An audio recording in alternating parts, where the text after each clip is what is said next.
ਹੁਣ ਦੇਖਦੇ ਹਾਂ ਜਾ ਕੇ ਗੁਰਦੁਆਰੇ ਦੇ ਅੰਦਰ, ਤੁਹਾਨੂੰ ਇਹਨੂੰ ਸਾਨੂੰ ਵੀ ਦਿਖਾਉਂਦੇ ਕੋਈ ਸੜਕ ਤੋਂ ਵੀ। ਲੋ ਜੀ ਇਹ ਗੁਰਦੁਆਰਾ ਹੈਗਾ ਜੇ ਜਿਹੜਾ ਹੈਕਸਟ ਫਰੈਂਕਫਰਟ ਦੇ ਵਿੱਚ, ਬੜਾ ਖੂਬਸੂਰਤ ਨਜ਼ਾਰੇ, ਸਾਈਡਾਂ 'ਤੇ ਇਹਦੇ ਦਰਖਤ ਵੀ ਲੱਗੇ ਨੇ, ਤੇ ਇਹਨੂੰ ਤੁਹਾਨੂੰ ਬਾਹਰਲੀ ਸਾਈਡ ਤੋਂ ਚੱਲ ਕੇ ਦਿਖਾਉਂਦੇ ਹਾਂ। ਮੇਨ ਸੜਕ ਜਿਹੜੀ ਆਪਣਾ ਲੀਡਰ ਬਾਗ ਦੇ ਵਿੱਚ ਸੀਲੋ ਸਟਰਾਸੇ ਉਹਦੇ ਉੱਤੇ ਹੈਗਾ, ਇਹ ਤੁਸੀਂ ਪੜ੍ਹ ਸਕਦੇ ਜੇ, ਸੀਲੋ ਸਟਰਾਸੇ 64 ਤੇ ਫਰੈਂਕਫਰਟ ਜਰਮਨੀ। ਇਹਦਾ ਅੰਦਰ ਜਾਣ ਦਾ ਰਸਤਾ ਹੈ, ਇਹ ਮੇਨ ਸੜਕ ਦੇ ਉੱਤੇ ਤੁਸੀਂ ਬਾਹਰ ਦਾ ਨਜ਼ਾਰਾ ਦੇਖ ਰਹੇ ਜੇ। ਕਿਸੇ ਦੋਸਤ ਨੇ ਦੱਸਿਆ ਇਹਨਾਂ ਦੇ ਵਿੱਚੋਂ ਕਿ ਇਹ ਪ੍ਰੋਗਰਾਮ ਜਿਹੜਾ ਬੇਸਿਕਲੀ ਸ਼ਾਮ ਨੂੰ 5 ਤੋਂ 10 ਵਜੇ ਤੱਕ ਹੋਏਗਾ, ਲੇਕਿਨ ਇਹ ਵੇਖ ਕੇ ਲੋਕ ਫਿਰ ਵੀ ਅੱਜ ਆ ਰਹੇ ਨੇ। ਅਸੀਂ ਵੀ ਅੰਦਰ ਜਾ ਕੇ ਜ਼ਰਾ ਨਜ਼ਾਰਾ ਦੇਖਦੇ ਹਾਂ ਕਿ ਕਿਸ ਤਰ੍ਹਾਂ ਦੀਵਾਲੀ ਨੂੰ ਸੈਲੀਬ੍ਰੇਟ ਕਰਦੇ ਨੇ। ਅਸਲ ਜਿਹੜਾ ਪ੍ਰੋਗਰਾਮ ਹੈ ਉਹ ਸ਼ਾਮ ਨੂੰ 5 ਵਜੇ ਹੈ। ਔਰ ਦੇਖਦੇ ਅੰਦਰ ਜਿਹੜਾ ਮੈਂ ਲਾਈਟਾਂ ਦਾ ਜ਼ਿਕਰ ਕਰ ਰਿਹਾ ਸੀ ਜਲਾਉਣ ਦੀਆਂ, ਦੇਖੋ ਤੁਸੀਂ ਬਾਹਰ ਨਜ਼ਰ ਅੰਦਰ ਜੁੱਤੀਆਂ ਰੱਖਣ ਦਾ ਬੜਾ ਬਿਹਤਰੀਨ ਇੰਤਜ਼ਾਮ ਹੈ, ਖਾਨੇ ਬਣੇ ਨੇ। ਔਰ ਬੰਦੇ ਵਾਲੀ ਅਪੋਜ਼ਿਟ ਸਾਈਡ ਸੇ ਲੇਡੀਜ਼ ਹੈ, ਫਿਰ ਹੱਥ ਧੋ ਕੇ ਹਰ ਬੰਦੇ ਨੇ ਜਿੰਨ ਜਾਣਾ ਸਿਰ ਦੇ ਉੱਤੇ ਬੰਨ੍ਹ ਕੇ ਅੰਦਰ ਜਾਣਾ। ਅੱਜ ਜਿਹੜੀ ਦੀਵਾਲੀ ਦੀ ਜਿਹੜੀ ਚਰਗ ਪ੍ਰੋਗਰਾਮ ਚੱਲ ਰਿਹਾ ਅੱਜ, ਉਹਦਾ ਤੁਸੀਂ ਦੇਖ ਸਕਦੇ ਜੇ ਇਹਨਾਂ ਨੇ ਇੱਥੇ ਲਿਖ ਕੇ ਲਗਾਇਆ। ਬਾਕੀ ਸਾਰੀਆਂ ਹਸਬੇ ਮਮੂਲ ਹਮੇਸ਼ਾ ਲੱਗੀਆਂ ਰਹਿੰਦੀਆਂ ਅਤੇ ਇਹ ਆਪਣਾ ਨਾਲ ਇਹਦੀ ਕੀ ਹਿਸਟਰੀ ਹੈਗੀ ਇਹ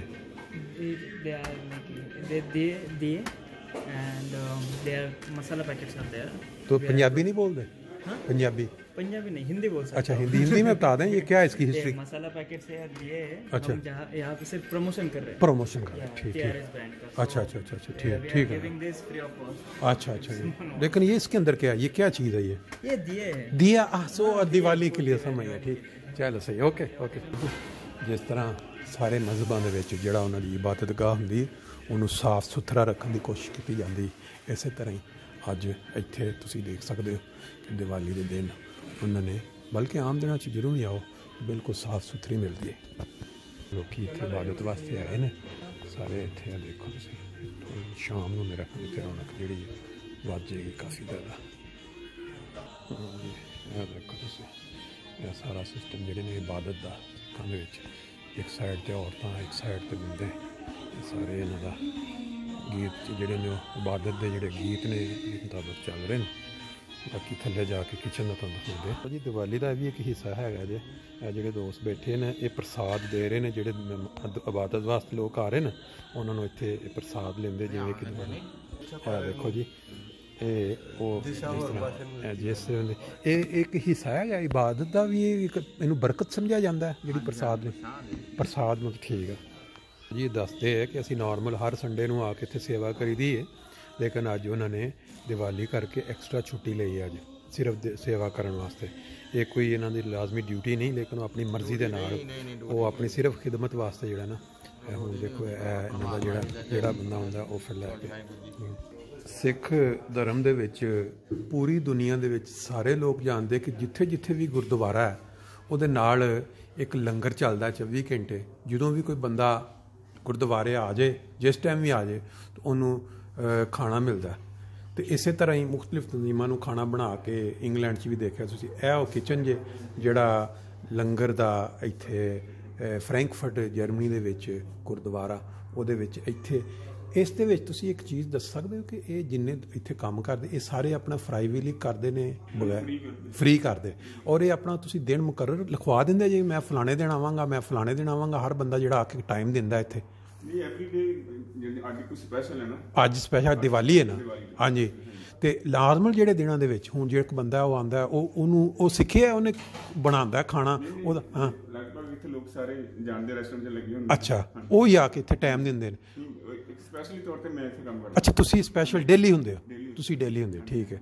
ਲੇਕਿਨ ਤੁਸੀਂ ਵੀ ਪ੍ਰਾਈਵੇਟਲੀ ਕਰ ਰਹੇ ਹੋ ਜਾਂ ਤੁਸੀਂ ਪੇਡ ਹੋ ਇੱਥੇ?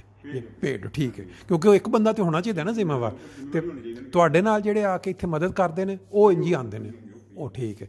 ਔਰ ਇਹ ਜਿਹੜਾ ਇਹ ਕਿੰਨੇ ਘੰਟੇ ਜਿਹੜਾ ਇੱਥੇ ਤਕਰੀਬਨ ਪੱਕਦਾ ਰਹਿੰਦਾ ਖਾਣਾ ਜਾਂ ਚੱਲਦਾ? ਸਵੇਰੇ 3-4 ਘੰਟੇ ਸੇਵਾ ਹੁੰਦੀ, ਫਿਰ ਦੁਬਾਰਾ ਵਰਤਾਈ ਦਾ।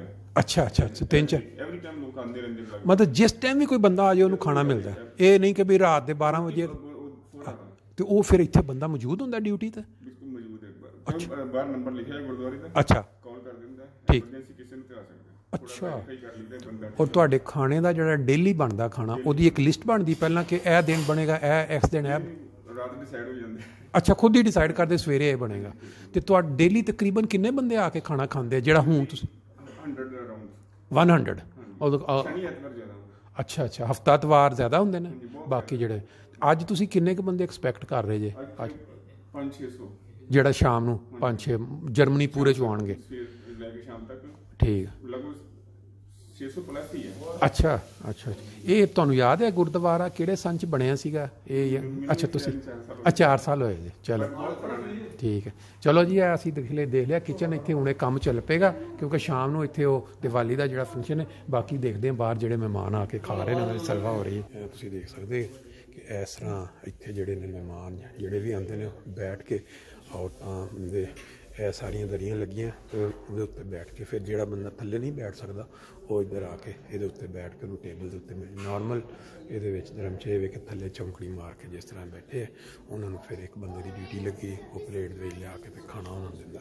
ਇਹ ਆਪਣੇ ਇੱਥੇ ਆਏ ਆ ਤੇ ਅੱਜ ਅਸੀਂ ਵੀ ਇੱਕ ਖਾਣਾ ਜਿਹੜਾ ਇੱਥੋਂ ਲੈ ਕੇ ਖਾ ਕੇ ਜਾਵਾਂਗੇ ਟੈਸਟ ਕਰਕੇ ਜਾਵਾਂਗੇ ਔਰ ਸਾਰਾ ਸਿਸਟਮ ਜਿਹੜਾ ਇਹਨਾਂ ਦਾ ਦੇਖੋ ਦਾਲ ਲੈ ਕੇ ਆ ਰਹੇ ਨੇ ਪਲੇਟ ਦੇ ਵਿੱਚ ਤੇ ਨਾਲ ਰੋਟੀਆਂ ਹੋਣਗੀਆਂ ਤੇ ਇਹ ਬਾਕੀ ਦੇ ਜਿਹੜੀਆਂ ਫੈਮਲੀਆਂ ਬੈਠ ਕੇ ਖਾ ਰਹੀਆਂ ਨੇ ਇਹ ਖਿਦਮਤ ਕਰਨ ਵਾਲੇ ਤੋਂ ਹੀ ਖਿਦਮਤ ਜਿਹਨੂੰ ਕਹਿੰਦੇ ਜਿਵੇਂ